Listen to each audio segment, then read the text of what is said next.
आज की संघ की कार्यशाला में उपस्थित सभी समण सर एवं बहन जियों को, आप सभी को संघं नमामि। जय भीम, नमो बुद्धाय, जय सतनाम। आज हमारे भारत भूमि के इतिहास का बहुत ही बड़ा दिन है। आज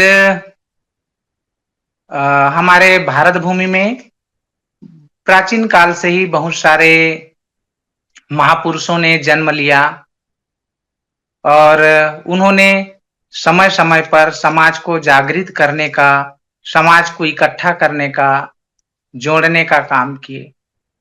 इसी क्रम में आज हमारे छत्तीसगढ़ में 18 दिसंबर को एक महासमण गुरु घासीदास जी का आज ही के दिन जात हुआ था, 18 दिसंबर 1756 को। और उन्होंने हमारे पूरे भारत में जाति विहीन समाज बनाने, समतामूलक समाज बनाने का उन्होंने सोचा और इसके लिए उन्होंने कार्य किया। क्योंकि हमारा जो छत्तीसगढ़ है, जब उनका जन्म हुआ गुरु घासीदास जी का, तो उस समय यह जो बाहुल्य था मराठा भोसले शासन के अधीन था। बाद में जब ये शासन व्यवस्था परिवर्तन हुआ तो ये सीपी एवं बरार, सेंट्रल प्रोविंस एवं बरार का हिस्सा बना, नागपुर राज्य कहलाता था, जिसमें हमारा मध्य प्रदेश का कुछ हिस्सा जो आज का छत्तीसगढ़ है और मध्य प्रदेश के कुछ हिस्से, महाराष्ट्र और उड़ीसा के कुछ हिस्से शामिल थे। इसको संयुक्त रूप से सेंट्रल प्रोविंस एवं बरार कहलाता था। और भारत जो है, कलकत्ता, भारत की राजधानी कलकत्ता हुआ करती थी। तो उस समय जब भोसले लोगों का शासन था, तो हमारे छत्तीसगढ़ में जो मनुस्मृति में निम्न तबके के कहलाते थे, उनकी दशा बहुत ही दयनीय थी और समाज में बहुत ही उनका शोषण होता था। जो निचले तबके के लोग थे, जो पिछड़े लोग हैं आज के, वो सारे लोगों पर जुल्म और अत्याचार बहुत अधिक होता था। उनके पास कोई संपत्ति नहीं रहती थी, उनके पास ना खेत होता था, ना ही उनके पास किसी भी प्रकार से जो जीवन जीने के लिए अनिवार्य चीजें चाहिए, रोटी, कपड़ा और मकान, इसकी कमी रहती थी। लोग भूखे मरते थे। और ये जो भोसले शासन के में ही जब पेशवाओं का शासन आया, तो पेशवाओं ने जो तथाकथित उस समय का शूद्र समाज कहें, अब आज भी कहते हैं, तो शूद्रों पर सछूत और अछूत में, अछूतों पे यह किया गया कि उनके पेशवाओं ने गले में हांडी और पीछे में झाड़ू बांध दिए, ताकि ये जो धरती है, वो लोग ऐसा मानते थे कि इनके चलने पर अपवित्र हो जाती है। तो इस विहड़ परिस्थिति में गुरु घासीदास जी का जन्म हुआ था। तो हम ये कहें कि मनुस्मृति का आतंक चरम पर था, तो गलत नहीं होगा। क्योंकि एक जानवर किसी तालाब का पानी पी सकता था, लेकिन कोई शूद्र यदि किसी नल से या किसी पानी के स्थान से जाकर पानी ले ले, तो वह पानी अपवित्र हो जाता था। तो गुरु घासीदास जी ने इन सब चीजों को झेला। ऐसे ही हमारे अन्य जो हमारे भारत भूमि में महासमण हुए हैं, गुरु कबीर साहब जी, गुरु रविदास जी, इन्होंने भी हमारे देश में इस तरह का कार्य किए और एक जाति विहीन समाज बनाने का प्रयास किए। उनका प्रयास कुछ हद तक सफल भी रहा। उन्हीं की विचारधाराओं से ओत-प्रोत होकर गुरु घासीदास जी ने छत्तीसगढ़ में भी सतनाम पंथ बनाए। जिस तरह से मनुस्मृति में उन्होंने हमको जातियों में बांट बांट करके तोड़ने का काम किया, हमको इतने टुकड़े कर डाले कि आज भी हम नहीं जुड़ पा रहे हैं।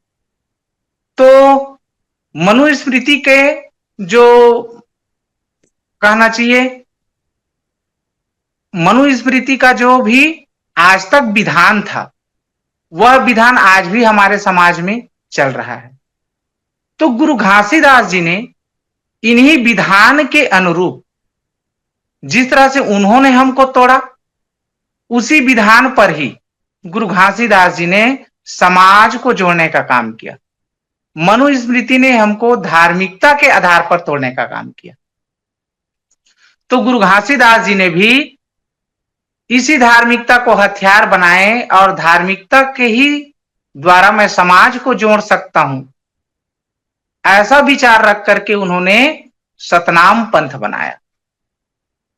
और जिस तरह से उन्होंने मनुस्मृति में जन्म से किसी को श्रेष्ठ माना और जन्म से किसी को अश्रेष्ठ माना, तो जिसको उन्होंने जन्म से अश्रेष्ठ मतलब निचले तबके का माना, उनको ही गुरु घासीदास जी ने सबको इकट्ठा करने का काम किया, सबको जोड़ने का काम किया।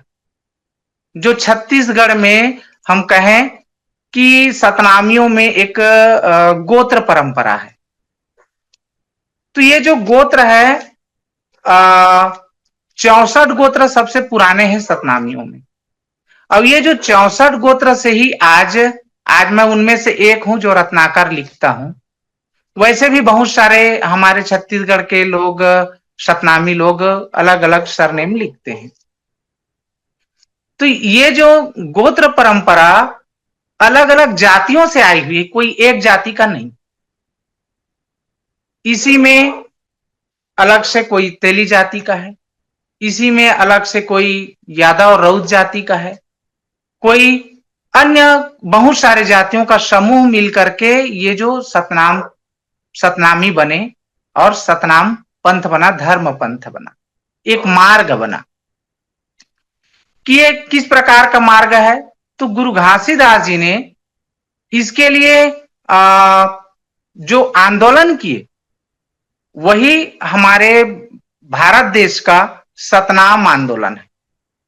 अब ये जो सतनाम आंदोलन है छत्तीसगढ़ में 40 साल तक चला है। तो 1820 से सतनाम आंदोलन शुरू हुआ था। उस समय छत्तीसगढ़ में मतलब सेंट्रल प्रोविंस बरार में कैप्टन एग्न्यू का शासन व्यवस्था चल रहा था, वो यहाँ के सुप्रिंटेंडेंट थे। तो जब समाज में गुरु घासीदास जी ने देखा कि सामाजिक असमानता है, आर्थिक असमानता है, हमारे समाज में छुआछूत की नजर से देखा जाता है, ये हांडी और झाड़ू की व्यवस्था है और आर्थिक रूप से हमारे पास जीने खाने के लिए कोई भी साधन नहीं है। तब उन्होंने समाज को इकट्ठा करने का, समाज को जोड़ने का काम किया। तो चूंकि वो जोड़ते कैसे, तो इसके लिए उन्होंने धार्मिकता को हथियार बनाया। पर वास्तविकता में गुरु जी का जो आंदोलन है वो सामाजिक और आर्थिक आंदोलन है, धार्मिक आंदोलन नहीं था। वो तो एक बहाना था समाज को जोड़ने के लिए, लोगों को इकट्ठा करने के लिए। जो एक व्यक्ति थे, उन्होंने छत्तीसगढ़ की उस समय की 43% जनसंख्या को जोड़ डाले थे। तो अंग्रेजों ने कहा कि यदि आप 50% तक जनसंख्या हो जाते हैं, तो जिस तरह से पंजाब राज्य में सिख धर्म बना, वैसी छत्तीसगढ़ में उस समय सेंट्रल प्रोविंस बरार था तो सतनाम धर्म बन जाता। पर यह चीज पूरा नहीं हो पाया। गुरु घासीदास जी की देहांत के बाद और उनके पुत्र जो बड़े पुत्र थे गुरु बालक दास जी, उनके देहांत के बाद ये जो मिशन है धीरे धीरे पतन की ओर हो जाता है। तो गुरु घासीदास जी ने एक्चुअल में कहते हैं कि गुरु घासीदास जी जंगल में साधना के लिए गए, विपश्यना करने गए, पर वास्तविकता में गुरु घासीदास जी एक चिंतनशील व्यक्ति थे, वैज्ञानिक दृष्टिकोण के व्यक्ति थे, और वो एक प्रकार से कहें कि रिसर्चर थे, वो जानकार थे, और पेशे से वो एक वैद्य बोलते हैं जो जड़ी बूटियों से इलाज करते हैं, वो थे। तो उनके पास जो भी लोग इलाज के लिए आते, सबसे पहले वो उनको समझाने का काम करते थे, उनको किसी भी तरह से अपनी ओर लेने का काम करते थे, उसको अपने विचारों में इकट्ठा करने का काम करते थे। तो इसके लिए जब उनका विचार धीरे धीरे थोड़ा थोड़ा फैलते गया, तो उन्होंने समाज को जोड़ने के लिए रावटी लगाना चालू किया। रावटी लगाने का मतलब आज के डेट में हम उसको कह सकते हैं जन समस्या निवारण शिविर। तो ये जो जन समस्या निवारण शिविर क्या रहता था, कोई बीमार है तो उसको ठीक करना, उसकी सामाजिक कंडीशन ठीक नहीं है तो उसको कैसे दूर करें, इस पर विचार करना, लोगों को समझाना, ये वो बात रखते थे। तो उन्होंने क्या किया, ये जब जोड़ने का काम करने रावटी लगाए, उन्होंने सेंट्रल प्रोविंस एवं बरार्ज के हिस्से में छत्तीसगढ़ में उन्होंने 7 जगह पर मुख्यतः रावटी लगाए हैं। तो उस रावटी पर जितने भी चलते चलते जहां जहां भी पड़ाव होता था वो रुकते थे, बात विचार रखते थे। ये बात जब अंग्रेजों को पता चला तो उन्होंने क्या किया कि ये हमारे खिलाफ भड़का रहे हैं, ऐसा वो समझने लग गए। तो उन अंग्रेजों ने क्या किया, कैप्टन एगन्यू ने उनको समन जारी किया कि वो क्या चाहते हैं, वो क्या कर रहे हैं।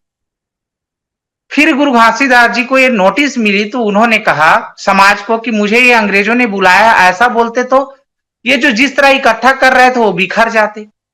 इसलिए उन्होंने क्या कहा कि मैं जंगल की ओर जा रहा हूं और मैं 6 महीना बाद फिर वापस यहीं आऊंगा आप लोगों के बीच, और आप लोगों के लिए मैं कुछ ले करके आऊंगा। तो जब मैं कुछ ले करके आऊंगा तो वो आपके लिए होगा, मेरे लिए नहीं होगा, वो सबके लिए होगा, समाज के लिए होगा, मानवता के लिए होगा। पर इसको उन्होंने आज के डेट में हमारे समाज में ये उसका फैला दिया गया, भ्रांतियां फैला दी गई हैं कि गुरु घासीदास जी जंगल में गए, विपස්සना किए, साधना किए 6 महीना तक, और जिसकी वो साधना किए उसका नाम उन्होंने बताया सत्पुरुष। पर वास्तविकता में गुरु घासीदास जी छत्तीसगढ़ के गिरौदपुरी सोना खान की जंगल कहलाता था, वहां से वो पैदल गए नागपुर, और नागपुर जाकर के उन्होंने कैप्टन एगन्यू से मिला जो कि 3 महीना में पहुंचे। वो 18 दिसंबर को, 18 दिसंबर को तो जन्म है गुरु जी का, वो 28 दिसंबर को वो निकलते हैं और वहां 3 महीने बाद पहुंचते हैं, और उनको आने में भी पुनः 3 महीना का टाइम लगता है। इस तरह वो कहते हैं कि मुझे 6 महीना का समय लगेगा। तो गुरु घासीदास जी जहां भी जनसभा होता वो एक बात कहते थे, मनखे मन खेला बरोबर। इसका हिंदी मतलब है मानव मानव को एक समान, मानव मानव को एक समान। इसका इंग्लिश ट्रांसलेशन होता है मैन मैन टू इक्विटी। तो ये बात गुरुजी कैप्टन एगोन्यू के पास जाकर के बताते हैं कि मेरे समाज में खाने के लिए नहीं है, समाज के साथ इस तरह से छुआछूत भेदभाव होता है। क्योंकि गुरुजी जो है प्योर छत्तीसगढ़ी में बात करते थे और अंग्रेज जो इंग्लिश में बोलते थे, तो ये जो बीच के जो बमन लोग रहते थे वो अंग्रेजों को गुरु घासीदास जी की मिशन समाप्त होकर के उसको भड़काने का काम करते थे, और ये कहते थे कि आपके खिलाफ ये लोग समाज को इकट्ठा कर रहा है, अंग्रेजी शासन के विरुद्ध इकट्ठा कर रहा है। लेकिन गुरु घासीदास जी जब ये बात अंग्रेजों को बताए, मैन मैन टू इक्विटी वाली बात, तो वो समझ गया ये समानता और समता की बात कर रहे हैं। तो ये जो व्यवस्था, इनकी जो लड़ाई है मनुस्मृति के जो विधान था उसके विरुद्ध था। ये बात अंग्रेज भी समझने लग गए कि ये हिंदुओं की विचारधारा के विरुद्ध है। इसीलिए गुरु घासीदास जी को उन्होंने कहा कि आप जो कर रहे हैं, आप हमसे क्या चाहते हैं।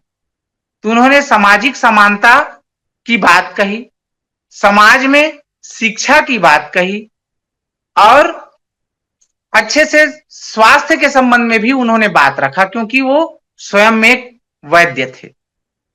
तो ये उनको आर्डर मिला कि अंग्रेजों के द्वारा कि आप जो मिशन में काम कर रहे हैं वो अच्छा है, आप करते रहिए।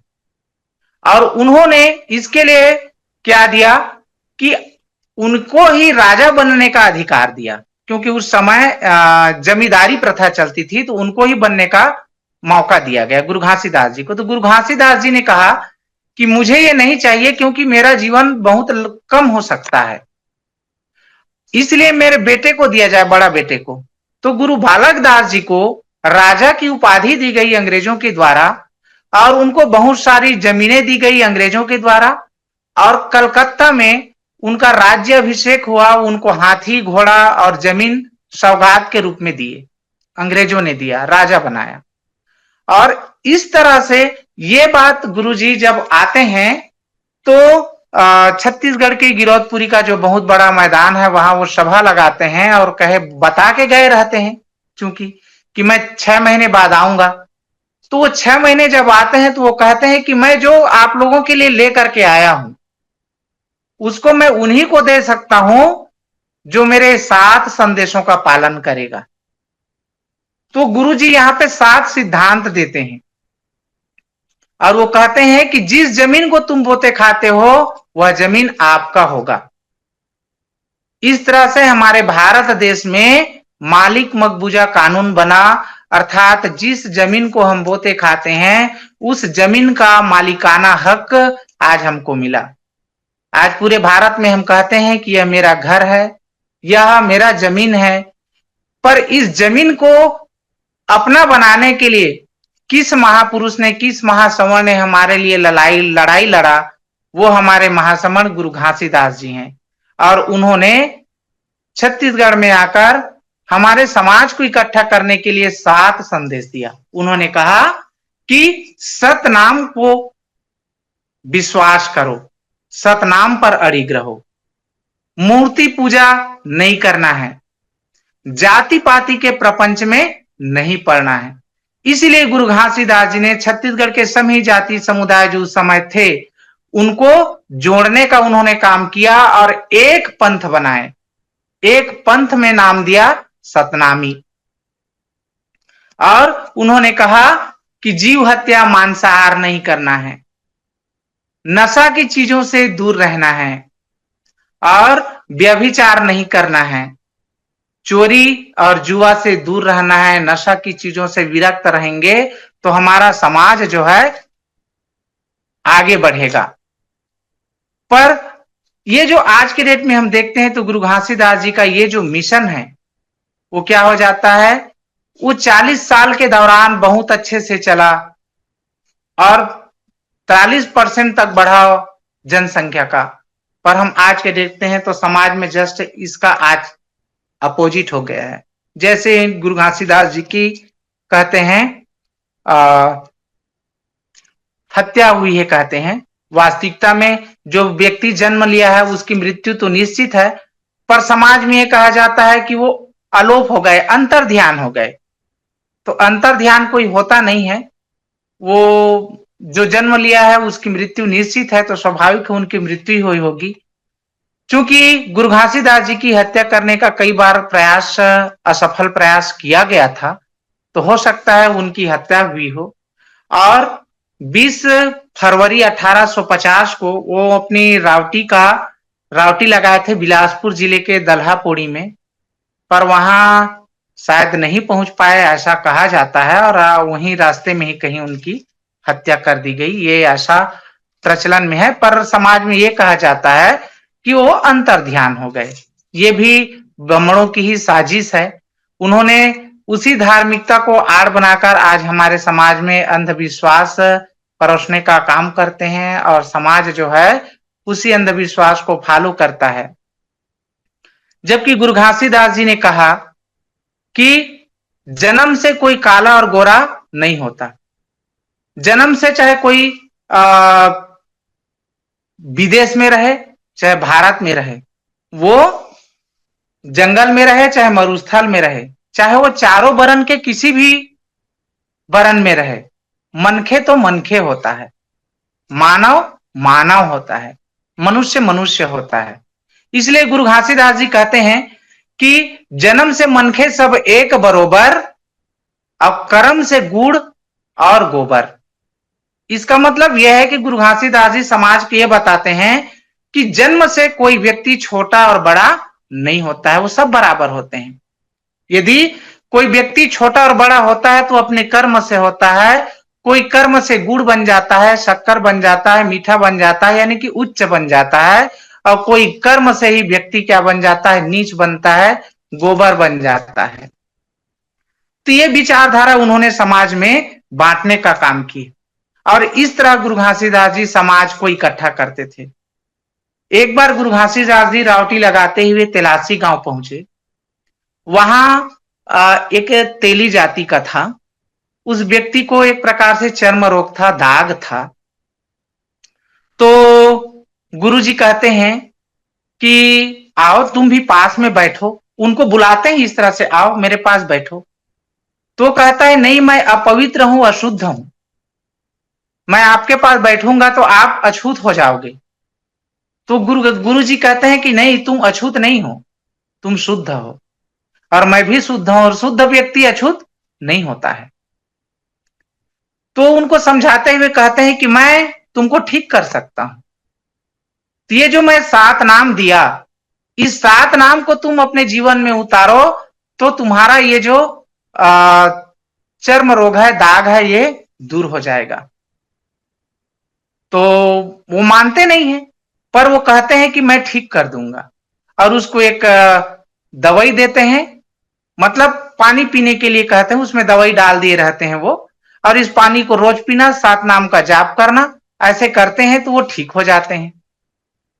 तो इस तरह से वो जो तेली समुदाय है वो हमारे सतनाम पंथ में आ जाते हैं। गुरु पहला व्यक्ति है जिन्होंने सतनामी बना। उसके बाद रउद बने, लोहार बने, बहुत सारे लोगों ने बना। और आज मैं जरूर कहता हूं कि मैं सतनामी हूं, पर मेरे पिछले पूर्वजों में कौन सी जाति रही होगी मुझे नहीं पता, पर मैं आज सतनामी हूं। हम गुरु घासीदास जी के, उनके विचारों के फॉलोवर हैं।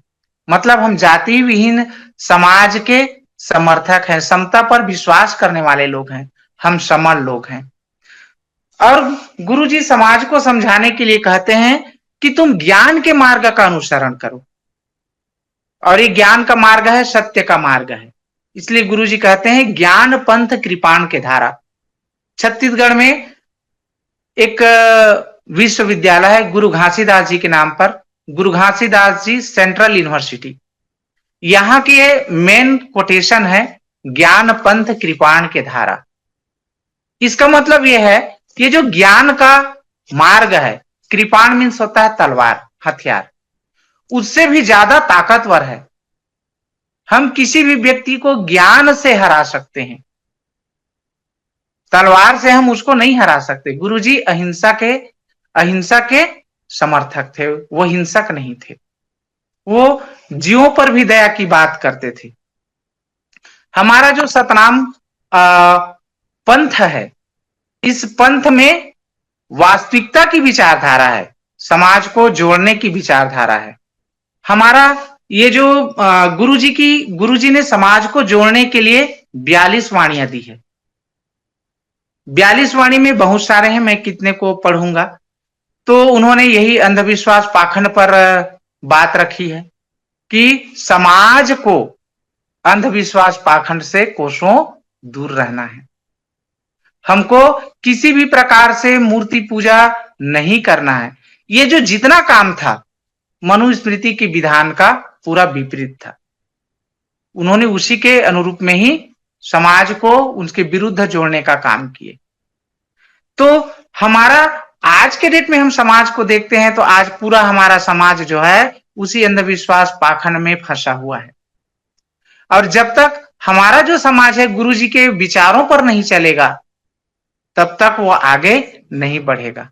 बमनों ने तो गुरुजी की विचारधारा को पूरी तरह से समाप्त कर दिया था, पर बाबा साहब अम्बेडकर जो है यहाँ से भारत से गोलमेज सम्मेलन में जाते हैं 1932 में, और लंदन की एक लाइब्रेरी में उनको एक किताब पढ़ने को अवसर मिलता है। उस किताब का नाम था the caste of central provinces, जिसको लिखा था आर.वी. रसेल नाम के अंग्रेजी राइटर ने। और उसमें ये लिखा कि गुरु घासीदास जी एक छत्तीसगढ़ के महान व्यक्ति थे, जिन्होंने सतनाम पंथ का समाज को एक नई दिशा और दशा देने के लिए निर्माण किया। और ये बात समाज चूंकि भूल चुका था, पर संयोग की बात हमारे छत्तीसगढ़ के एक और उनकी जो चौथी पीढ़ी की संतान रहे गुरु मुक्तावन दास जी, उनकी चौथी पीढ़ी के वंशज हैं। वो जंगल बचाओ अभियान के तहत किसी कारण से जेल चले जाते हैं और उनको रायपुर से अमरावती जेल शिफ्ट किया जाता है।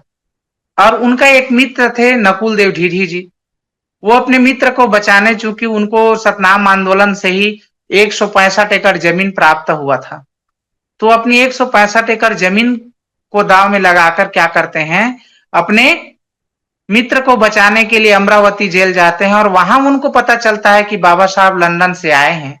शुरुआत में तो बाबा साहब अंबेडकर से जब मिले तो अंबेडकर साहब कहते हैं कि मैं इंटरेस्ट नहीं ले रहे थे, मिलना भी नहीं चाह रहे थे। बाद में उनसे मिले और गुरु घासीदास जी के वंशज है करके वो सुने तो वो तैयार हो गए, उनका केस भी लड़े और उन्होंने सारी बात बताई जो बाबा साहब आर.वी. रसेल की किताब से पढ़ के आए थे, उनके आंदोलन को बताए। और फर्स्ट टाइम उन्होंने ये बताया कि गुरु घासीदास जी की जन्म जयंती 18 दिसंबर को 1756 को हुआ है। इस तरह से बाबा साहब अंबेडकर ने गुरु घासीदास जी को पुनर्जीवित करने का काम किए। और नकुल देव ढीढ़ी जी ने सबसे पहले हमारे छत्तीसगढ़ के महासमुंद जिले के भोरिंग गांव है, वहां उन्होंने गुरु घासीदास जी का जन्म जयंती मनाने का काम चालू किए। और उन्होंने कहा कि गुरु जी की संदेश है कि सतनामी लोग एक पंथी करते हैं। पंथी क्या है मैं बताना चाह रहा हूं। पंथी एक नृत्य है जिसमें गुरु घासीदास जी के सतनाम आंदोलन को, अर्थात वास्तविक विचारधारा के आंदोलन को, सामाजिक आर्थिक आंदोलन को गा करके समझा करके बताया जाता है। क्योंकि यदि हम किसी भी उपदेश को, गुरु जी की बातों को यदि मैं ऐसे ही बोलूं तो समाज 2 मिनट, 4 मिनट, 8 मिनट, 10 मिनट सुन सकता है, लेकिन उसके बाद क्या हो जाते हैं, लोगों में उबासी आती है, बोर हो जाते हैं और सुनना पसंद नहीं करते हैं। इसीलिए सतनामी में एक नृत्य का प्रथा प्रचलित हुआ जिसका नाम है पंथी नृत्य। तो ये जो पंथी नृत्य है गुरु घासीदास जी का, वास्तविकता में कहें तो ये सामाजिक क्रांति के लिए था, सामाजिक उत्थान के लिए था, जिसके माध्यम से हम गीत के द्वारा, नृत्य के द्वारा समाज को इकट्ठा करने का, जोड़ने का काम करते थे।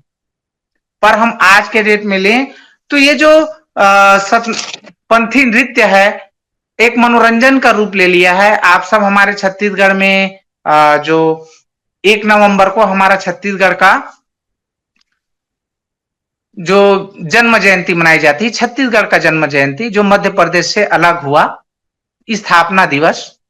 और भारत में भी जब गणतंत्र दिवस के अवसर पर राजपथ में होता है तो पंथी नृत्य करवाई जाती है। तो ये एक भारत के ऐतिहासिक और विदेशों में भी गाए जाने वाली, नाची जाने वाली नृत्य है पंथी नृत्य। तो पंथी के द्वारा ये गाया जाता है। मैं आप लोगों को छोटा सा बताना चाह रहा हूं। गुरु जी के वो सम्मान में ही एक गीत है,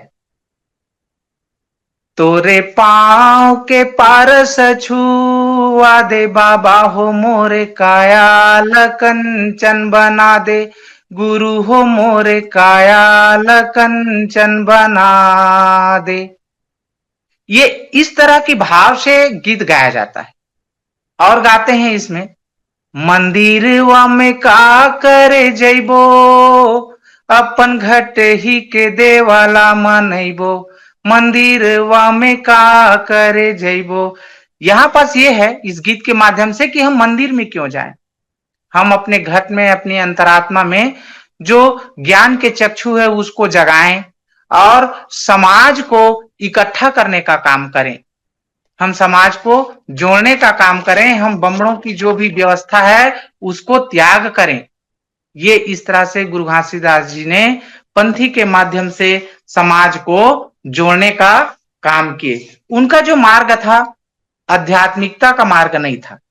गुरुजी रावटी लगाते हुए एक स्थान से दूसरे स्थान जब जाते थे तो ये जब बात समाज में फैलने लगी तो बमड़ों ने क्या किया, इस तरह से उनको मारने के षड्यंत्र करने लगे।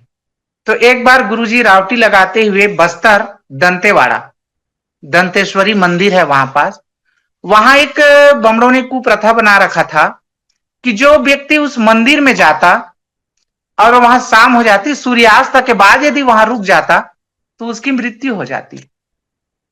ये ऐसी व्यवस्था थी वहां पे, ऐसी मानते थे लोग बाग। और ये जो सोना खान का एरिया था, मतलब बस्तर दंतेवाड़ा गिरौदपुरी ये सारे सोना खान के एरिया कहलाते थे। तो ये जो सोना खान का एरिया था, गुरुजी रावटी लगाते हुए वहां पहुंचते हैं तो वहां का उस समय जमींदार हुआ करते थे राम राय। राम राय और वो एक आदिवासी राजा थे जो वीर नारायण सिंह के पिता थे। और वीर नारायण सिंह आप सब जानते होंगे, इतिहास बहुत बड़े 1857 के क्रांति के महानायक थे। छत्तीसगढ़ में बहुत अकाल पड़ा था 1856 में। तो उन्होंने क्या किया था कि जो सेठ साहूकार लोग रहते थे, माल गुजार रहते थे, उनके जो खाद्यान्न थे, जो स्टोरेज करके रखे हुए थे, उस खाद्यान्न को आम जनता के लिए उन्होंने लूट लिया और समाज को, जनता को पालन पोषण किया, मरने से बचाया लोगों को। और इसको भड़का करके बमनों ने क्या किए, उन ऐसे वीर महासपूत को उनके अधीन करवा दिए, जेल डलवा दिए। और अंग्रेजों ने उसको क्या किया, 10 दिसंबर 1857 को वीर नारायण सिंह जी को एक तोप का गोला, तोप होता है, उस तोप के सामने उसके मुंह के पास ऐसे करके बांध दिए उसको और उस तोप से उड़ा दिए। उसके चिथरे चिथरे हो गए। उनके एक एक चीजों को बटोरने में 8-10 दिन लगा था। और ये दास जी के मित्र थे। और इस तरह से जो राम,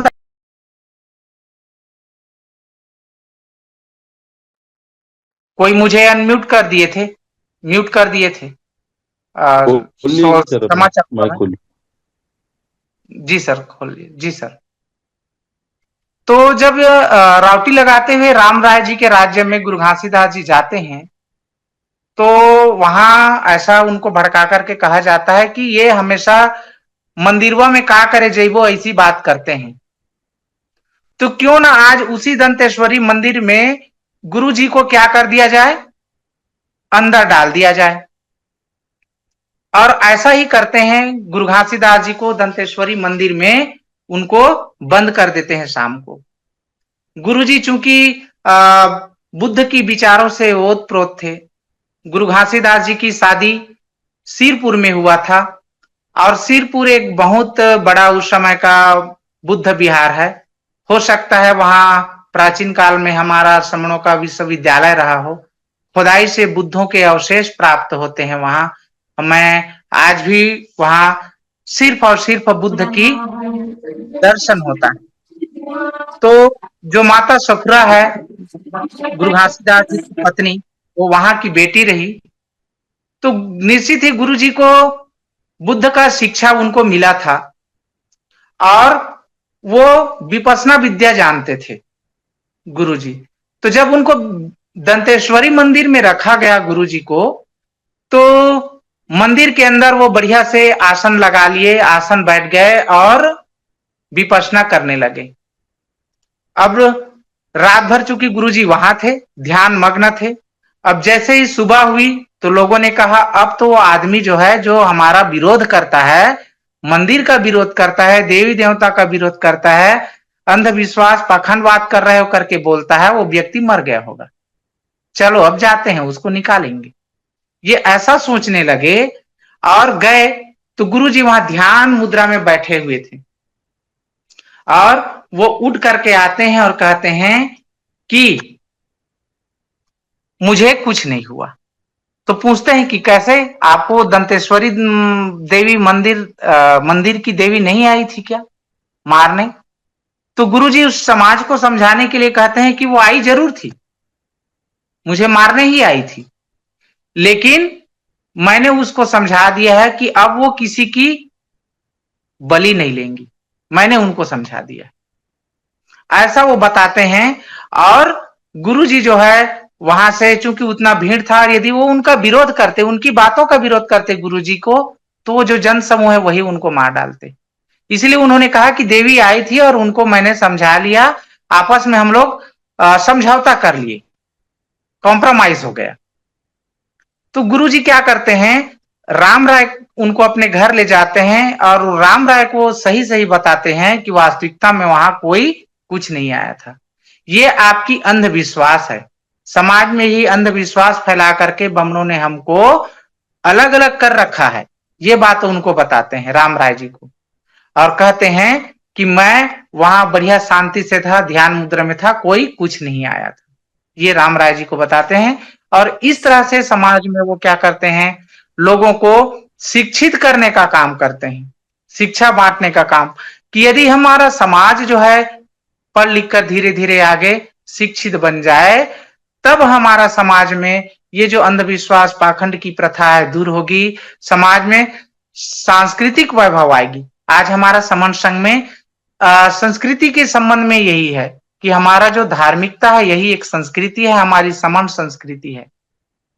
तो गुरु जी ने इसी विचारधारा को लिया कि समाज जब तक संगठित नहीं होगा, इकट्ठित नहीं होगा, तब तक उसकी पावर नहीं आएगी। इसलिए उन्होंने कहा कि समाज कैसे संगठित हो सकता है, तो उसकी संस्कृति एक होनी चाहिए, और संस्कृति एक करने के लिए उन्होंने जाति विहीन समाज का निर्माण किया और लोगों को जोड़ने का काम किया, और संस्कृति उनकी एक बनाई। और क्या संस्कृति बनाई? सतनाम की संस्कृति बनाई, सतनाम पंथ दिया उन्होंने। सतनाम पंथ में 7 नियम बनाए और अपनी 42 वाणियों से लोगों को जोड़ने का काम करने लगे। इस तरह से हम देखते हैं कि ये जो हमारा भारत का संविधान में समता समानता की बंधुता की बात लिखी हुई है, कहीं न कहीं बाबा साहब अंबेडकर जी, गुरु घासीदास जी के जो विचार थे, जिनको आर वी रसेल ने लिखा था, उन विचारों को वो जरूर पढ़े होंगे और उससे प्रभावित हुए होंगे, और इसलिए उन्होंने आर्टिकल नंबर 13 हमारा भारतीय संविधान का, कि कोई भी प्रथा परंपरा नियम कानून रीति रिवाज जो पूर्व से चली आ रही है उसको शून्य, जहां तक मान्यता है वहां तक घोषित किया जाता है। ये जो विधान हमारे संविधान के आर्टिकल 13 में है, ये हमारे गुरु घासीदास बाबा जी की ही संदेश है। दूसरा, हम यह कह सकते हैं कि हमारे संविधान की आर्टिकल 15 है, जिसमें लिखा गया है कि जाति, मूल वंश, लिंग और जन्म स्थान के आधार पर कोई किसी से विभेद नहीं करेगा। तो यही काम हमारे गुरु घासीदास बाबा जी ने छत्तीसगढ़ प्रांत में लोगों को, सभी जातियों को, क्योंकि सभी को उन्होंने क्या कहा, मनखे ला बरोबर, मनखे सब एक बरोबर हैं, एक समान हैं। इस विचारधारा को उन्होंने समाज में फैलाए और संख्या को, सतनामियों को बहुसंख्यक बनाने का काम किए। जो एक अकेले व्यक्ति थे वो बहुत सारे लोगों को जोड़ने का काम किए। पर हम आज के डेट में देखते हैं तो हमारा जो समाज है, आज हम गुरु जी की शिक्षाओं पर न चलकर हम अलग अलग बमनों की विचारधारा हमारे समाज में आ गई है, जो हमको तोड़ने का ही काम करता है। और आज हम एक और देखते हैं जो बुद्ध की पंचशील में है कि सुरा मेर्य मज्ज पमाद ठाना वेरमणि शिक्षा पदंग समाधियामी। तो गुरु जी इसी को भी कहते हैं कि नशा से दूर रहना है समाज को। आज हमारा समाज नशा में लिप्त है, और नशा के कारण से आज हम देखते हैं कि हमारे परिवारें उजड़ रही है, परिवारें टूट रहा है। तो परिवारों को जोड़ना है तो हमें अपने महापुरुषों के अपने समण विचारों पर चलना होगा। आज हम देखते हैं तो नशा के कारण हमारी बहुत सारी बहन बेटियां जो है बेवा हो जा रही हैं, कोई दुर्घटना में डेथ हो रहा है तो किसी का लीवर किडनी खराब होकर डेथ हो रहा है। ये हमारे समाज के लिए बहुत ही नुकसानदायक है। हमको समाज को जोड़ना है तो समाज में भी कट्टरता आनी चाहिए, संघ में भी कट्टरता आनी चाहिए, लेकिन कट्टरता का मतलब ये नहीं कि हम किसी की भावनाओं को, किसी की धार्मिकताओं को ठेस पहुंचाएं। हम अपने में कट्टरता लाएं, हम अपने विचारों में कट्टरता लाएं और समाज को इकट्ठा करने का काम करें। अपने महापुरुषों के विचारों पर चल करके है जोड़ने का काम करें, तब हम आने वाले दिनों में इस देश के हम जरूर बाबा साहब ने जो किया प्रबुद्ध भारत बनाने का सपना, जिसको गुरु घासीदास जी ने जाति विहीन समता मूलक समाज बनाने का जो देखा, उसको हम सफल कर पाएंगे और हम लोगों को इन विचारों से जोड़ने और जुड़ने का काम करें, तब हम लोग इस देश में आगे बढ़ पाएंगे और हमारी जो पीढ़ियां हैं वो सुरक्षित रह पाएगी। इसीलिए हमको एक साथ रहना है, एकजुट रहना है और निश्चित ही जब हम जुड़ जाएंगे तो जीतेंगे। तो आज मैं गुरु घासीदास जी की इन शब्दों के साथ अपनी बात को यहीं पर समाप्त करूंगा। यदि मुझे बताने में किसी भी प्रकार से कोई भूल हुई हो, चूक हुआ हो या मेरे से गलत उच्चारण हो गया हो, तो उसके लिए संघ मुझे माफ करे। मैं संघ से क्षमा चाहता हूं। संघं नमामि, संघं नमामि, संघं नमामि। जय भीम, नमो बुद्धाय।